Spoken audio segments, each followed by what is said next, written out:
The WNBA Gambling Podcast and the Sports Gambling Podcast Network is brought to you by Munaf Manji. Sign the promo code NBA SGPN to go up to $1,000 bonus cash. We're also brought to you by Rhythm. Get your 7-day free trial today by going to sportsgambling.com/RATHMM.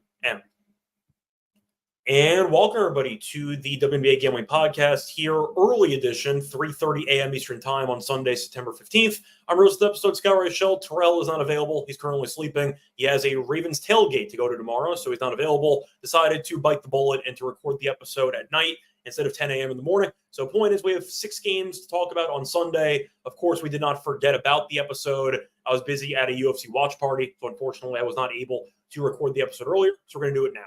Either way, before getting to the actual 6 games on the card, I want to briefly recap what happened last episode. As for Terrell, I'm not sure if he actually swept or not, but he ended up winning the lock as he had the Sun to get the job done against the Mercury. I had the same thing, except I had the Sun on the Alta line. Did lose my actual lock, though, a Tina Charles double-double. That wasn't close, so she had herself an off night, as the Mystics did a good job defending her, and rebounds-wise, she was not even close. For the dog, though, did win. We had the Sun minus 9.5 at about plus 160. The actual line closed a minus 9.5. So we beat a massive line move and got a nice price for it. Never in doubt, as the Sun buried the Mercury for the 4th time this season, and as a result, ended up picking up a nice dog win in that one.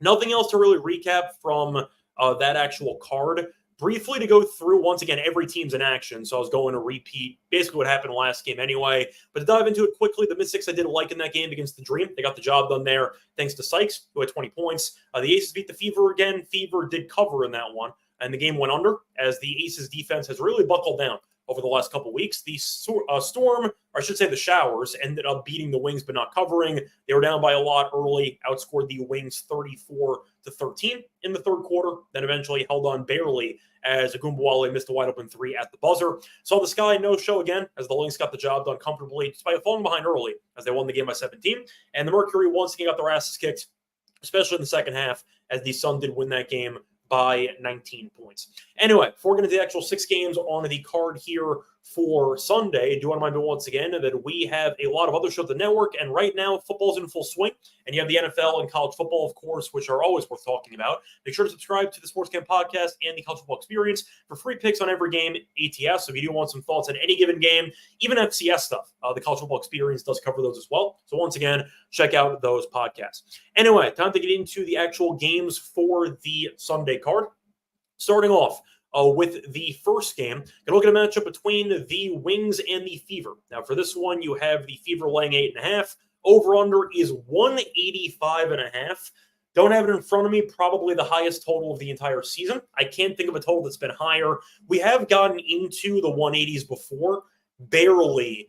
But mid-180s, I think that's probably the new season high. So point is they're expecting a track meet, and it makes sense because we have seen a couple high-scoring games between them this season. First game did end up landing 194, and the second game did land 193. One team did reach 100 in each of those games. Now, for the actual props, to start off with, I got to mention Caitlin Clark assists because we know she has been amazing at assists against this team, as she ended up having 19 assists, the all-time single-game record in the WNBA. In the first game, had 12 in the second meeting. Her number's a 10.5, so the odds makers have adjusted, at least for this matchup. 9.5 is now minus 195, so the auto money free play isn't available for this one because 9.5 assists was free anytime that these teams played against each other. For the matchup, though, it comes down to motivation as well. Now, the Wings, we know, have nothing to play for, and we know that they were giving the Storm a run for their money, but eventually did fall apart as they lost in close fashion. But now they are 9-29, nothing to play for. They've been eliminated from playoff contention. As for the Fever, they're currently 1.5 games up on the Mercury with only 2 games left in the season for them. 3 games left for the Mercury. The Fever do own the head-to-head tie break, so once again, basically locked into the 6th seed as they're currently 4.5 back of Seattle. So motivation's really not present for both teams. As we know, the Mercury have been awful lately. So Indiana is going to be playing everybody according to the injury report, but I do wonder if there will be some min restrictions on the horizon for this young core. As for Dallas, Soares is not playing, but everyone else is basically healthy. So for the matchup, Indiana has split these 2 meetings against the Wings. Of course, they've been great at home recently. The Wings on the road, not so much, as the Wings so far this season, just for reference here, are 2-16. straight up on the road. So definitely embarrassing themselves day in, day out on the road. Now, both teams can't stop anybody, so I do have to lean to the over, but the Fever should be motivated. They have not played good basketball lately. They ended up losing 3 of their last 4 against good competition, ended up losing each of the last 2 games to the Aces at home. Aces are better than them. It is what it is. Beat the Dream. Probably should have lost that game, so it didn't exactly look great at home either in that one. And lost to Minnesota by 11. So this is a pretty decent wake-up spot for the Fever. Kind of just the, I'd say, end of the daydream, where we saw the Fever in great form. We thought maybe they'd be a dark horse candidate to maybe make a deep playoff run. But they had a reality check over the last week as they were getting beaten by better competition. And it just seems like Indiana is as good as their standings or their seeding suggests. They are probably the 5th or 6th best team in the entire league.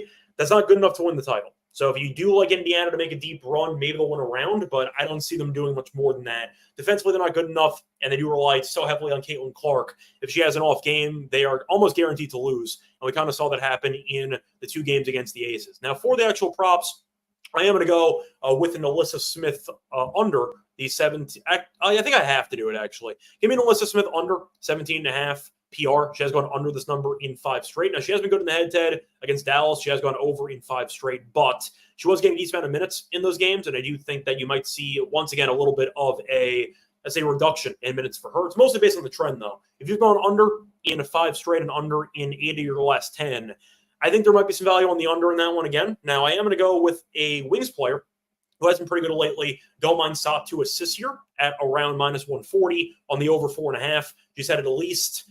doing the math here, she has had at least 5 assists in 7 of the last 9. She has been in good form. Against the Fever, not so much. She ended up having 5 assists in the second to last meeting, had 0 in the first meeting of the season, but she's been playing a bunch of minutes, and the assists have been there for her. So recently, don't mind back in the trend. Give me the over.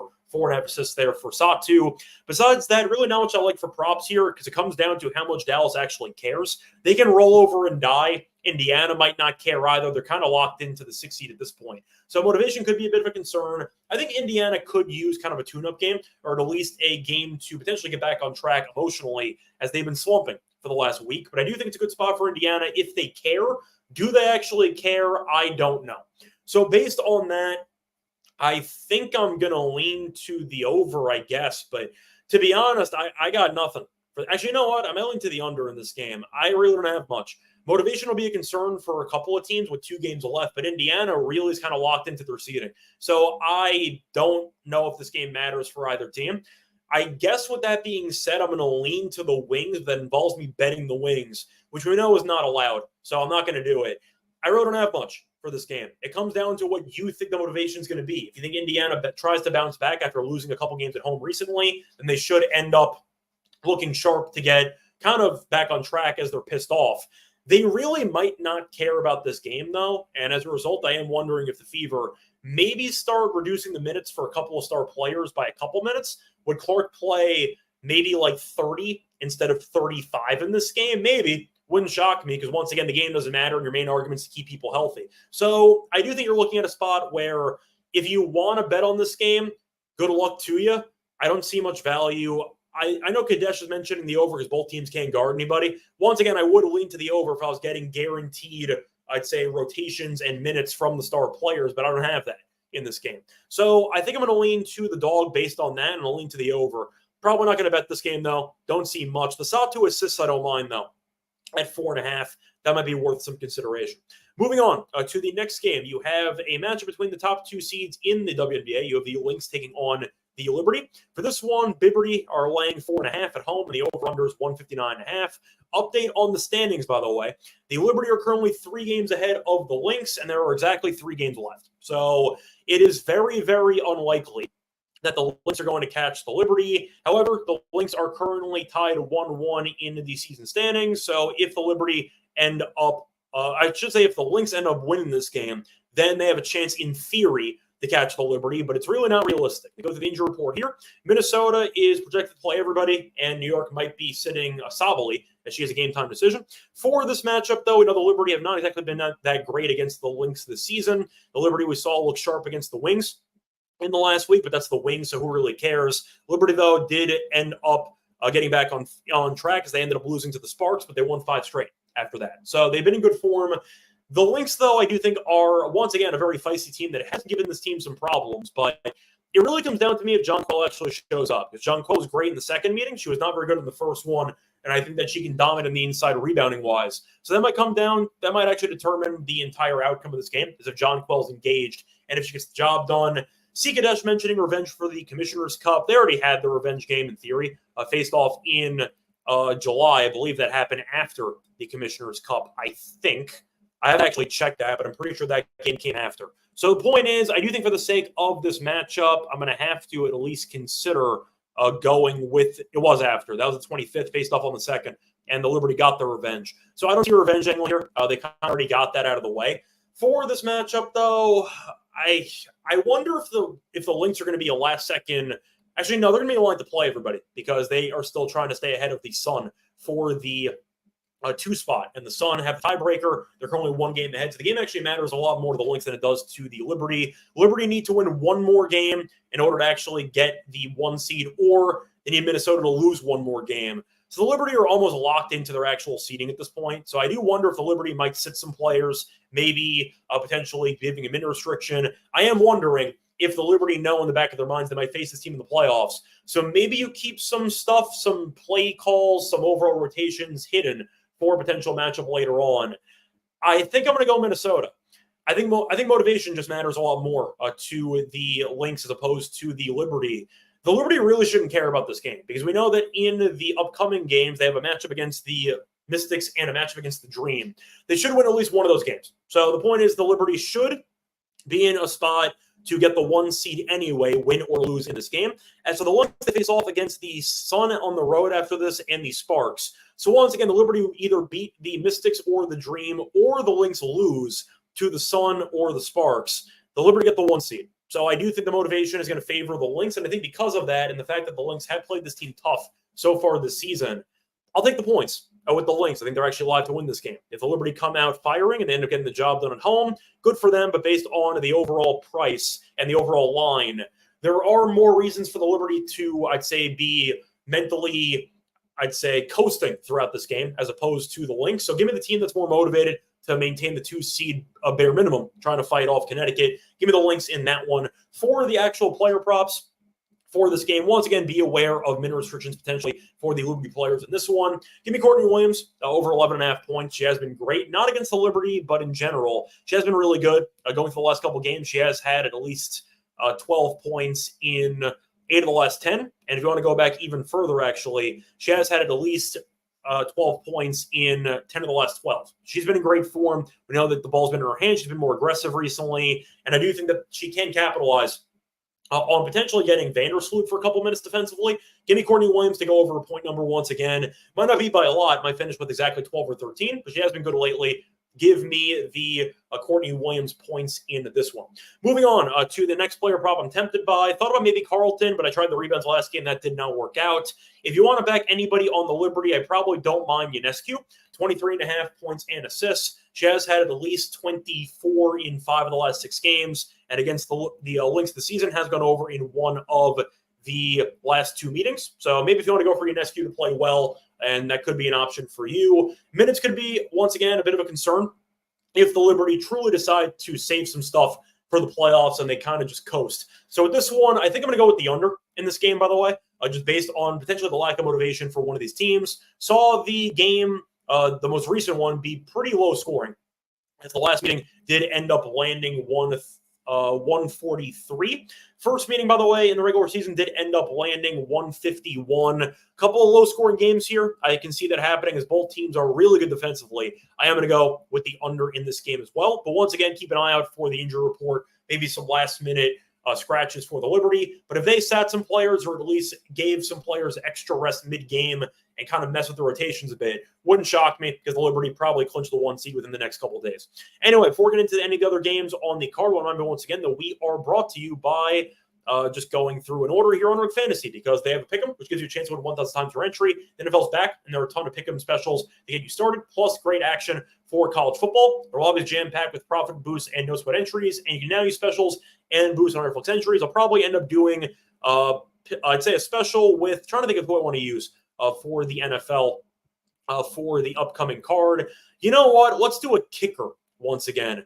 Give me Reliable in this one. I think for this one, I am going to go with, sorry, just looking at the actual matchup here, trying to remember who they're playing. Yeah, I'm going to fade the Saints defense, actually. I am going to go with Aubrey, who we know made a 66-yarder last week. It didn't count because there was a delay game. But Aubrey's been incredible. Don't mind his higher 1.5 field goals. Anywhere past midfield, he's in range, and it's in a dome. So I do like Aubrey to go higher on his field goals made if you want to look for an entry there. A reminder, though, that when you end up making an account, you should end up using the promo code NBSGPN to claim your special first-time deposit offer of the $1,000 bonus cash on fantasy promo code NBASGPN. Welcome back, everyone, to the WNBA Gambling Podcast. Just finished going through the first two games for the Sunday card. Time to keep it rolling. Get a look at a matchup between the Dream and the Mystics. Deja vu game, actually, as the Mystics won the first game on the road. Wasn't easy. Did like the Mystics money line there, and I also liked them halftime, full-time that got there as Sykes carried them to the finish line. But the point is the Dream have been really bad lately, and I know that Mal mentioned it in the comment section a couple days ago, and I hopped on with both feet to the bandwagon. I do like the Mystics to make the playoffs. And the fact is, right now, according to the standings, they are in possession of that 8 seed. So right now, the Mystics were 2-1 to make the playoffs. Entering last episode, they were a much bigger price a couple days ago. They've been good. For all the adversity they've dealt with all the injuries, with Alston being out again, with, of course, Sykes missing time, with Deladon retiring, this team actually potentially making a playoff spot is a really just solid coaching job. And hopefully they get the job done here in this one.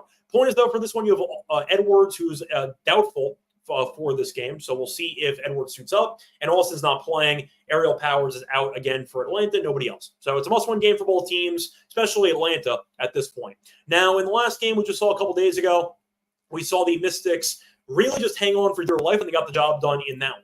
Now, Washington's up 2-1 in the head-to-head, but the only game the Dream won this season was the first meeting of the season, which was the only game in D.C. So point is, the road team has won all 3 meetings. If you want to follow that script for the actual spread in this one, though, Dream 1.5 feels off to me. I think the wrong team's favor. I think you're looking at a spot where the Dream are really kind of imploding at this point in the season. I do see some mixed lines, though. I think for the sake of this, I'll grade it as Mystics minus 1.5. But you might be able to find different lines elsewhere. But for the sake of cohesion, I'll stick with the Mystics minus 1.5. Anyway, point is we just saw this meeting be very close. All the games have been pretty low scoring, as 2 of the 3 meetings ended up landing below 142. I like the under playoff atmosphere, even if they're switching actual venues. We know the Mystics this season are 4-13 straight up at home, while the Dream are 5-13 straight up on the road. Not a great spot for both teams based on the location of the game, but the Dream have been falling off a cliff. They've lost 3 straight. They have lost, sorry, doing the math here. They have lost 8 of their last 10, and they're falling apart at the wrong time. As for Washington, they have somehow managed to turn themselves from a team dead to rights to a team that might actually make the playoffs, as the Mystics have won 4 of the last 5. For this one, I get on paper the Dream are the better team, but at the end of the day, the Mystics are in better form. Mentioned the chemistry and just the overall a potential undervalue, I'd say, situation that the Mystics are in compared to the odds makers, because the odds makers think this team sucks and they're actually playing good basketball. So give me the team playing the best basketball of their entire season, while the Dream are in free fall. Going to be close. I like the under, but I am going to go with a repeat of game 1. The Mystics, I just think right now, are starting to figure out how to close games in the fourth quarter, and that has been a big reason why they've been winning games. But I am going to go with the Mystics here until the Dream figure it out. Give me Washington and give me the under into this matchup. Moving on to the player props for this matchup. Now, once again, we just saw this matchup, and they have a couple of injuries. You can go with Tina Charles double-double. I tried it last game, not going to do it again. For this one, though, I think I am going to go with Sykes, who had herself a monster game in the last one, as she ended up having, I believe, 20 points in that last game. Her points number in this one is 13.5. I like the over. She's had at least 14 points in 3 of the last 4. So she has been picking up her game a little bit when it comes to her scoring. And that head-to-head, she's been great. Has scored at least 15 points in 5 head-to-head meetings. And the first 2 meetings she played in the season, she had at least 18 points. So give me Sykes on the points here. If you want to go for 14.5, it's available at plus 116. 18 is actually available at plus 265. I don't mind that. I think that she's in line for a good game here. We saw her kind of carry this team in the fourth quarter. Give me Sykes to go over a points number in this matchup. Moving on to the next game, matchup between the Mercury and the Sky. For this one, Mercury -1.5 on the road. The Sky are once again in free fall, but they are still, in theory, fighting for a playoff spot, but it is definitely not pretty. For the actual over-under, the line is set at 158.5. For the injury report, it's a doozy. You have Copper, who's a game-time decision. Rebecca Allen's out. Osborne's out. And on the Sky side, you have Cardoso is questionable, and the Shields is out. Now, even though both teams are not officially eliminated for the playoffs, in fact, the Mercury clinched a playoff spot, based on recent form, I got to do it because these teams are absolutely horrible based on the last couple weeks. I know it's not usually done with current form, and it's done by overall record, but these teams definitely deserve it. I got to play it. Give me a toilet bowl here. These teams suck. I got nothing else to say. Somehow the schedule managed to put both teams I wanted to auto-fade against each other, and it sucks. I would have faded both teams easily, and now I can't actually do it in the spot. By the way, I see Jay asking if I'm taking the Mystics first half.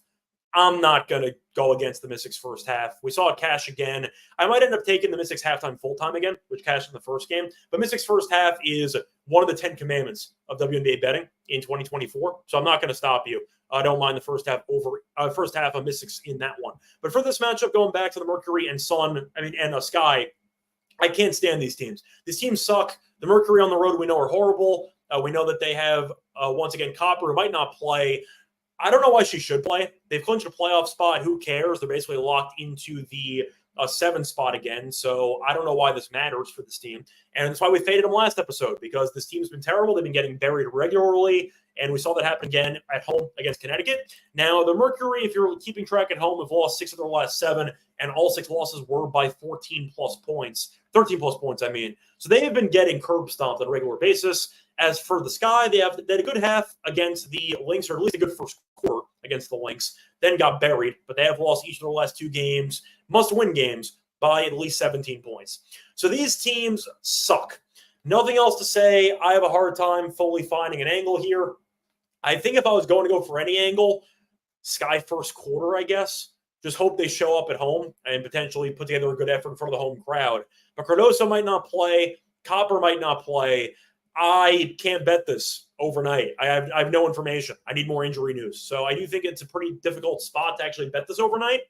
I think it's a spot where I would consider going with the Sky because they're the dog in this one, and I don't want to lay 1.5 with the Mercury, who on the road this season are once again abysmal. Same thing every year. The Mercury are not as bad as usual, though. They are 7-11.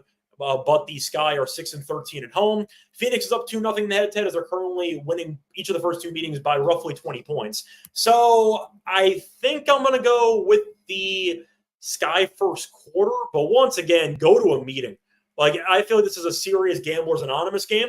If you're betting it, it's kind of going to be a good test for you personally, at least on the side of the total, to see how much of a gambling problem you actually have. Because I can't do it. Like, this is just not a game that I have any interest in betting.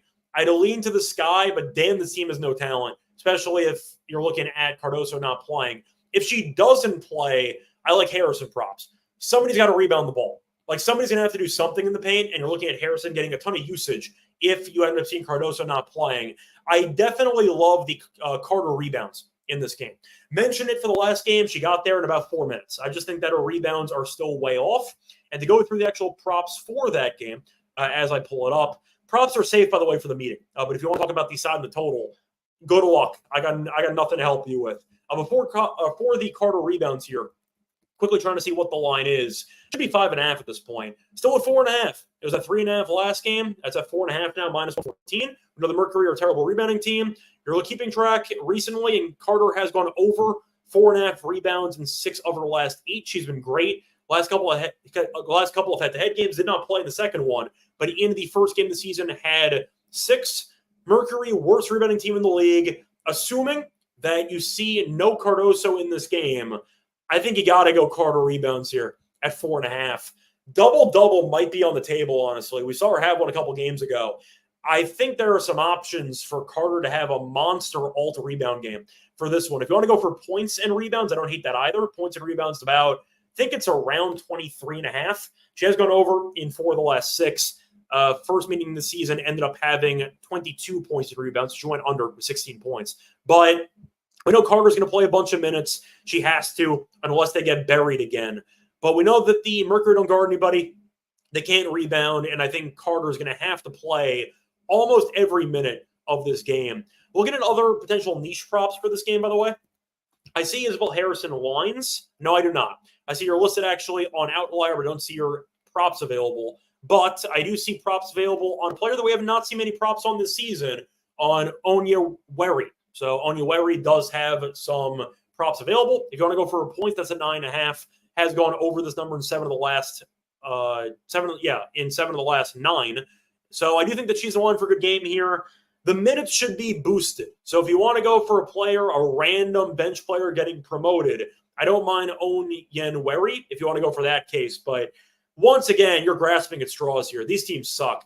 I want really nothing to do with these teams. If you want to go for a very, very D-gen player prop, which I kind of like, Taurasi under 3.5 rebounds. It's at minus 128. She's at less than 4 rebounds in 8 of the last 10. So if you want to go for that angle, that could be worth something. Has gone under 4 rebounds in each of the 2 meetings this season. Don't mind it. Taurasi unders might be worth a look as well. She's older, so maybe she'll end up resting her. No, she got banged up a little bit in the Connecticut game, so we'll see if she's fully healthy. But maybe they sit her a bit because of her older age, so I don't mind the under there for Taurasi props in this game. Once again, go to a meeting, and hopefully you end up getting to enjoy the donuts and the coffee, because I can't bet the side in this game. Good luck to all of you if you are going to try so. Moving on, though, to the second to last game that we are going to talk about. Actually, is this second to last game? You have the Sun taking on the Aces. I feel like we just did this a week ago. Sun, though, are getting 4.5 on the road. The Aces are laying 4.5. For injury news, it is interesting because both teams are pretty healthy. You have Mitchell who's not playing for Connecticut, and the Aces are fully healthy. Now, I mentioned before, Connecticut is trying to catch up with the Lynx. They're currently 1 game back of the Lynx for the 2 seed. Now, the game is kind of interesting because they do play the Lynx next. However, Connecticut already won the head-to-head, so you can make an argument that Connecticut can actually still win the race to the 2 seed without beating the Lynx in the head-to-head in the next week. But, of course, it would help. So, for this matchup, they never beat the Aces. They should have beaten the Aces in the last game. We saw the Aces fall behind early, and then we saw them come back and get the job done by 5. I actually had the Aces money line as my YouTube play for that one, so got a little bit fortunate there. The Aces own this team. We say the same thing every year. Now, for this game, I do like the under. We did see a low-scoring rock fight. The last game ended up landing 139. First meeting of the season did land 159, so both meetings went under. But Connecticut defensively, we know is really good. I've been talking about this Aces defense for the last couple of weeks. To read off the updated points allowed stretch, 74 to Indiana, 75 to Indiana, 75 to the Liberty with no Asia Wilson, 67 to Connecticut, 71 to the Sky, 79 to the Mercury, 72 to the Dream.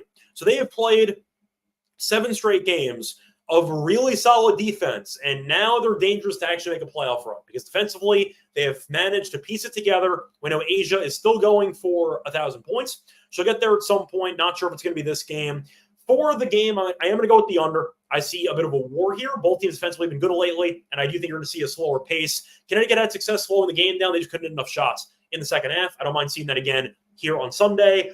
For the spread, I think I got to go with the Aces, just the fact that they're at home and they have owned this team historically. The Aces played as badly as you could play in the first half, and they still won the game on the road about a week or 2 ago against the same team. So at home, give me the Aces to bounce back, at least to look sharper, I should say, over the course of these full 40. Give me the Aces, and I am going to go with the under in this game as well. Moving on to the props in this game. Quickly, looking at the actual props, trying to think if there's anything that caught my eye. Mabry's been shooting a ton, so maybe if you want to go for threes, that could be an option for you in the meetings this season against the Aces. She's been good. She has had at least 15 points in all 3 meetings this season. 13.5 feels a bit low, though. She has been shooting well. She has gone over this number in 13 of the last 19. She's gone over in 8 of the last 10. She's been really good, and we saw her look sharp against the Mercury the other day. Threes are available, by the way, at 1.5 minus 185. 2.5 threes available at plus 164. She has made at least 3 threes in 2 straight, has made 9 threes in the last 2 games combined. Against the Ace of the season, did make 3 in the first 2 meetings, then made 1 in the final meeting. But the volume has been pretty consistent. Had 9 attempts in the first meeting, 7 in the second meeting, 5 in the third. So you might see her ramp it up again. But I think Mabry is definitely a threat to this team's three-point defense, which has been a problem for most of the year. Don't mind Mabry in the spot. Besides that, maybe if you want to go for Asia rebounds, I don't hate it, but it's tough to find a lot of value for the props here. Do like Mabry, though. There's some value there on the 13.5 points. Don't mind the over or maybe the alt threes over at 2.5. Moving on to the last game, we saved the worst for last. You have the Sparks taking on the Showers.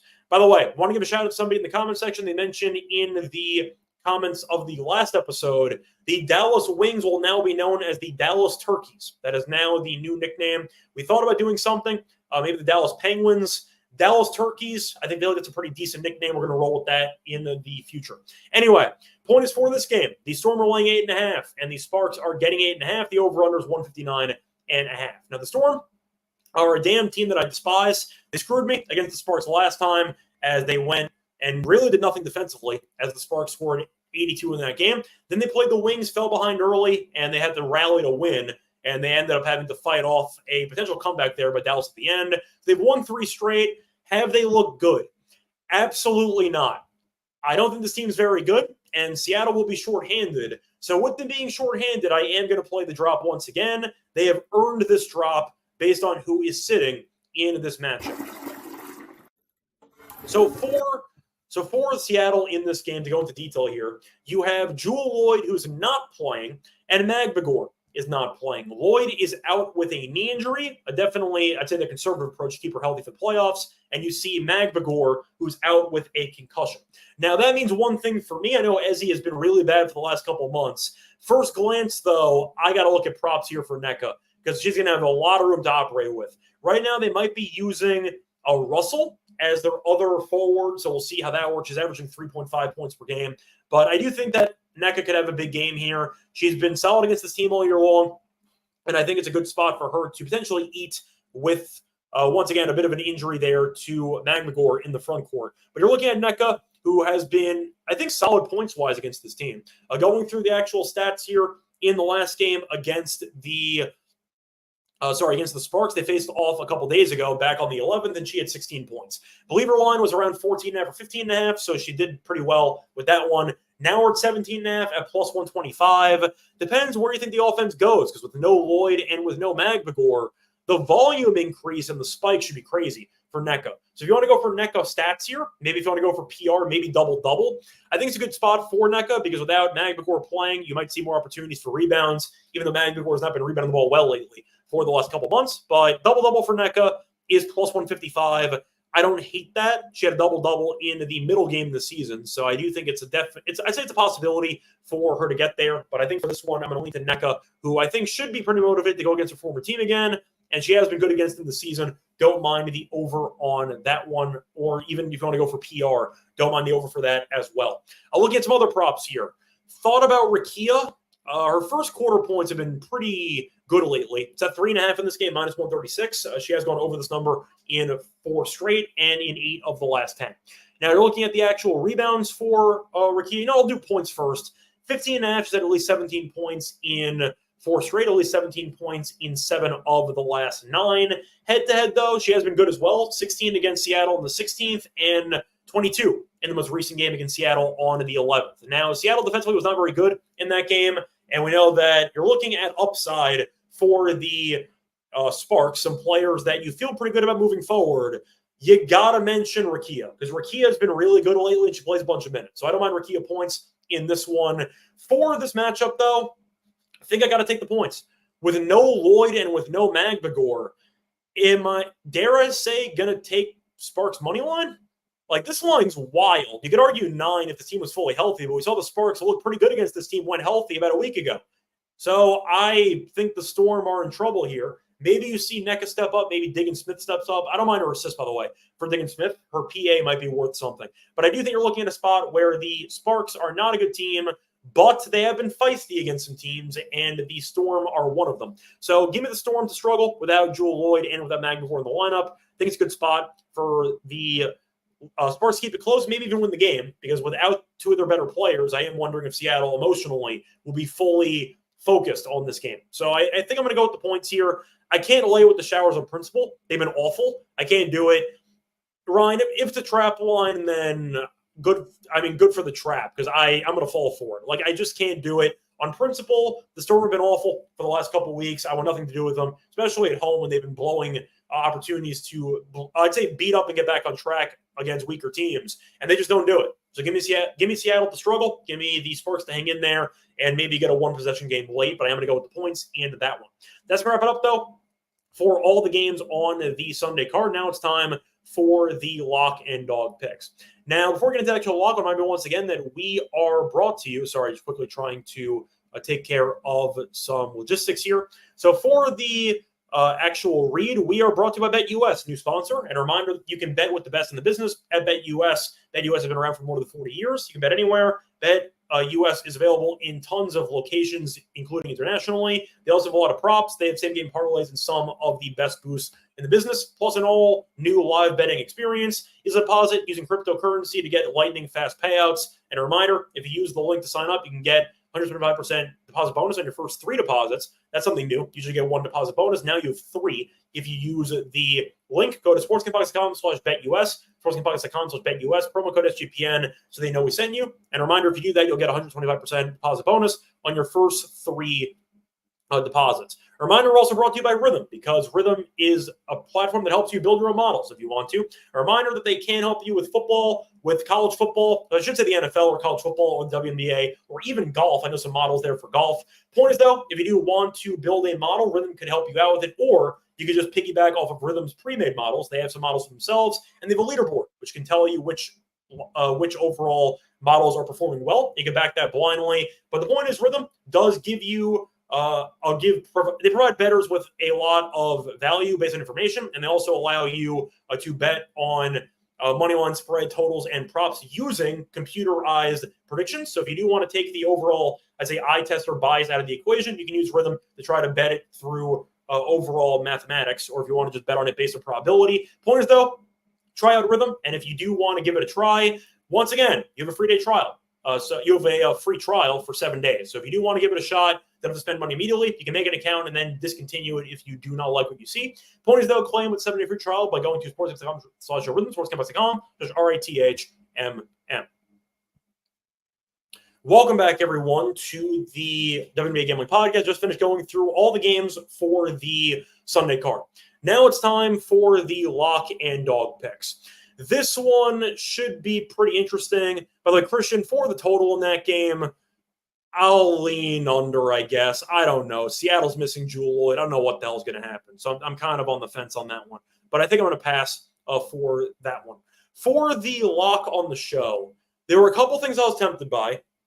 Thought about the under in the Aces game, so that was definitely in consideration. But I do think I'm starting to kind of move over to Diggins Smith, who's been really good lately. I just want to see what her trends are. Because with Jewel Lloyd being out, she might get a boost in minutes, so that could be something worth considering. Points and assists for her is available at 23.5. Not exactly the number I was looking for. So I think I'll go elsewhere for that one. For my lock, though, what do I want to go with? Because there are a lot of games I think that are pretty fascinating. I'm not touching the toilet bowl. Aces are there. Could take the Sparks, actually, if I really wanted to. That could be intriguing. If you want to just fade the Storm laying a massive number. I think for this one, I'm going to go with the... you know what? I'll trust my instincts. Give me the under in the Sun and the Aces game. The Sun, we know, are a great defensive team. The Aces, though, have clamped down recently. We have seen a couple of low-scoring games between them this season. Totals 159.5. Both games went under the season. Faced off about a week ago, about 10 days ago. And you saw the Aces win that one. Game landed at 139. I see an ugly game. I mean, the Aces defensively bring it. I think Connecticut defensively brings it. And it just seems like the Aces have been more physical lately, which has resulted in better defensive play. So I am going to go with the actual total here. Give me the under 159.5 in the Aces game as my lock.